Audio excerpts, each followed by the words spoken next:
Hey Tim, thanks for joining me here on Testing Insights.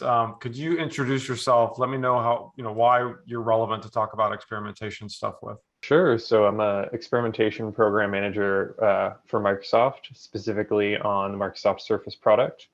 We're in charge as far as the experimentation PMs of the whole life cycle of tests, from coming up with ideas to working really closely with the developers who are within our same group, and then working with analysts and even working with stakeholders in regards to implementation. So we even go through the whole, it's almost pretty much like a product feature support role, because really what we're doing is we're helping come up with the ideas for the features, we're vetting them through experimentation, and then we're working with production, whether it's stakeholders or production engineers, in regards to helping business get it implemented.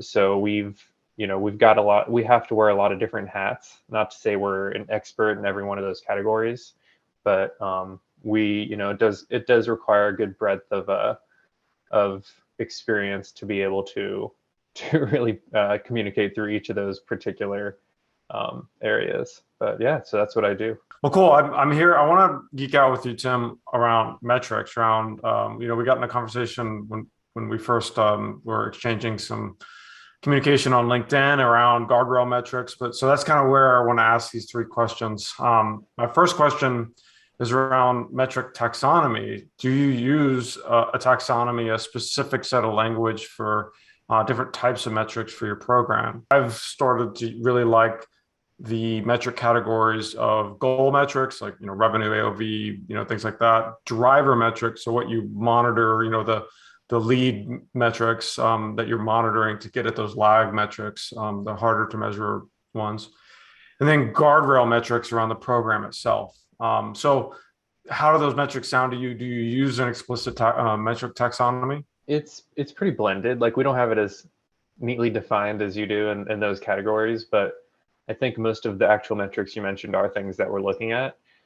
When we break them up, I think we kind of do it individually as PMs. We obviously have those revenue or performance metrics on the program level that our bosses report to their bosses for monthly business reviews, quarterly business reviews, and things like that. Those types of things I'd probably look at more program level or operational metrics. That's something we very much track on a holistic level for the whole program, and also for each subcategory of Microsoft. So Microsoft Office has its own program manager who looks at those particular operational metrics, because I think by category it really differs. So for example, with Surface, we did a deep analytical dive and found that most of the tests that we were targeting were very high funnel tests. So click-through rate was the KPI. There's like a category page, which is 3 steps from checkout. And so a program metric we developed from that insight was to hit a certain number of tests that are a percentage of tests that are targeting the lower funnel pages or targeting the lower funnel metrics. Because I mean, in the end, I think it's really cool to get all those learnings on the engagement side, but for your business owner to be able to, continue to build resources for the program and get budget for it, essentially, you do need to make sure you're able to at least show that type of, from a business perspective, dollar value that the program is bringing to you. So and I think for a lot of experimentation, I know in that LinkedIn post you're referencing, I think it's more so around the general scientific method of all you're trying to do is learn. It's not as much win-loss as it is hypothesis proven, proven or rejected. Whereas with what we're doing, well, most of us, we're on the marketing side. And so naturally, we need to be able to communicate some type of win or revenue value to be able to continue to be at the company or place that you're at. Because I mean, unfortunately, that's just the nature of our context of it. So from a scientific method perspective, I totally agree with more focusing on learnings. Like, you're just trying to, discover things that you didn't know about before. Just like every inventor out there who's trying to create some new gadget, that's more where that scientific method comes in, as opposed to us where, we're trying to we're trying to sell things and also simultaneously improve the user experience. Because without also being able to sell things, we can't continue to eat, I guess you could say. So from like an operational perspective, that's kind of the metrics we look at. But my second question, this is a bit of a weird one because I'm refining the question itself, but it's, do you have a connection between product strategy and metric strategy? It's more where you're testing and where you're trying to improve that experience. So kind of what I was talking about before, looking at those lower funnel pages, it wasn't as much, it's more so like if you can improve the experience for the user in the sense of, can you get them through it quicker? Can you help them understand it better? Where you do it is really, I think, a big lever factor in that, because the concept is really the same across any page. So when we are like, when we're running tests, we're doing things like, maybe this is a guardrail metric where make sure you run the test to get enough sample size with a reasonable MDE to be able to measure revenue or orders. So that's something that we always keep in mind, kind of that more, like you said, monitoring. But again, going back to the scientific method, we're really focusing on learning more about our users and how they interact with the site and how we can, quote unquote, improve it. Improve what exactly? But, and so we always try to make sure we're not pigeonholed into revenue. I know our even experimentation lead right now, she's like, we need to be more focused on learning. So it's,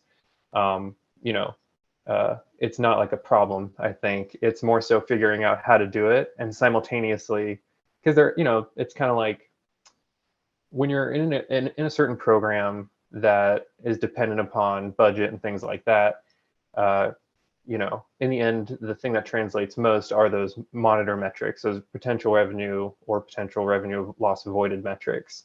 So you have to be able to speak to those.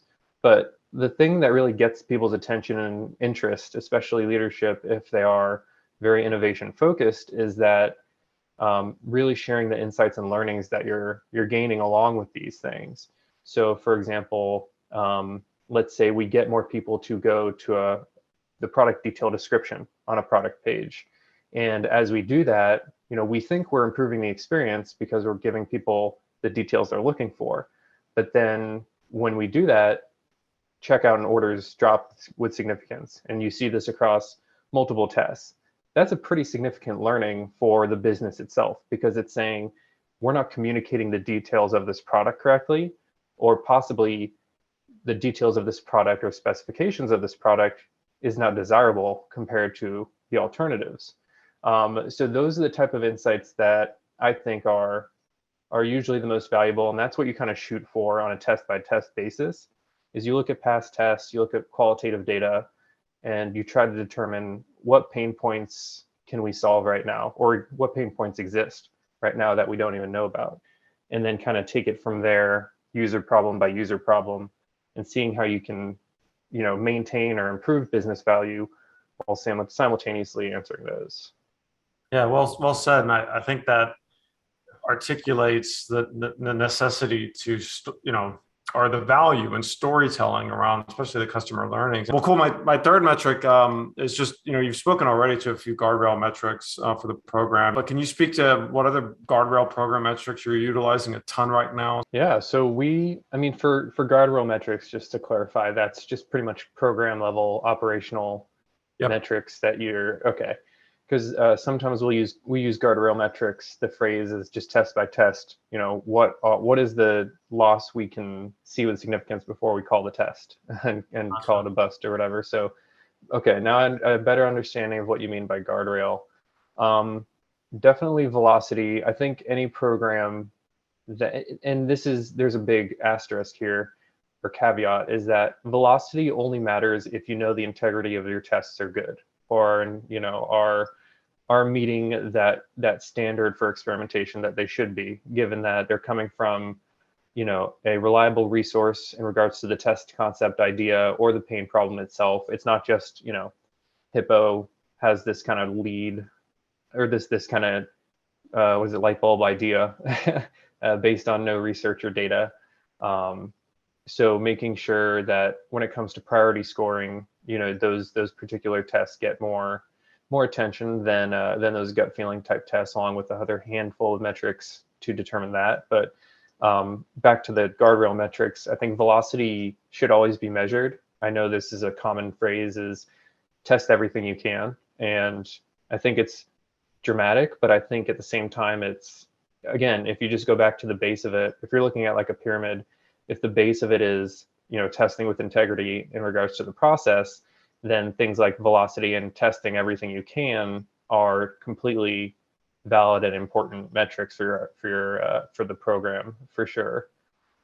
Because if you have that as your primary metric, but you're not running quality tests, it's just a vanity metric in the end. So definitely velocity, we look closely at that, look at it by subcategory.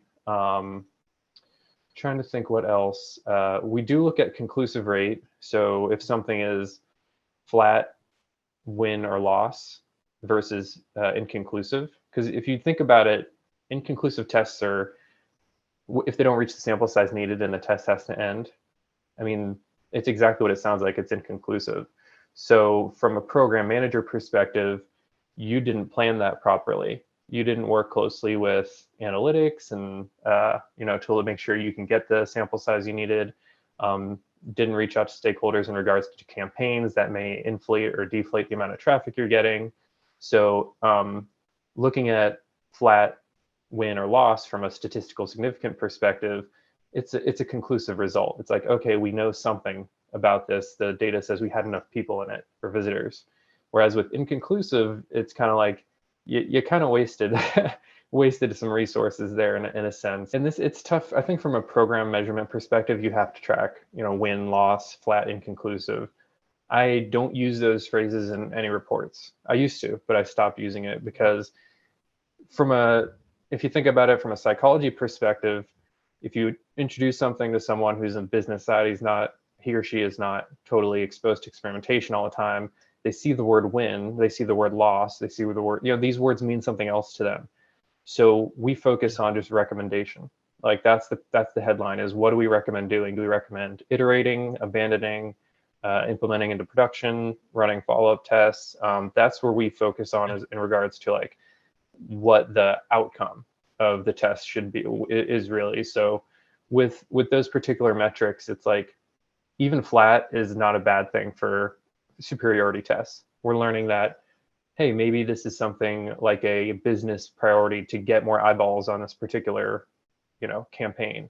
Then flat is implement, because we're saying, hey, you can safely introduce this feature without hurting any metrics or primary metrics.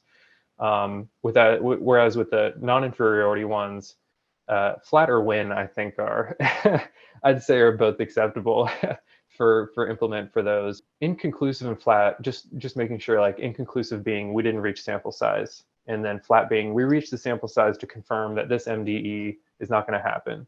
So when I say inconclusive is kind of, in a way, throwaway work, it's because we didn't get the sample size we needed to have any conclusive statement about this test.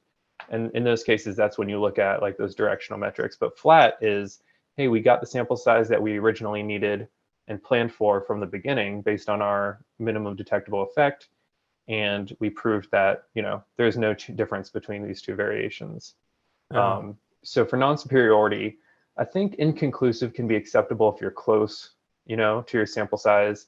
But, there's a lot of cases where you're close, but it's just on the teetering on like 90% significance going in and out. And it's like, that's where, it'd be nice to have that data-backed statement of, yes, the data says with 95% confidence that there's going to be no change. You have to show that you know it. You have to implement it. You have to make the decision and things like that. Well, thanks, Tim. I appreciate it. Those were the 3 questions. Thanks for coming on or recording this. And yeah, for sure. Great chat around some metric stuff. Yeah, I appreciate it, Ben.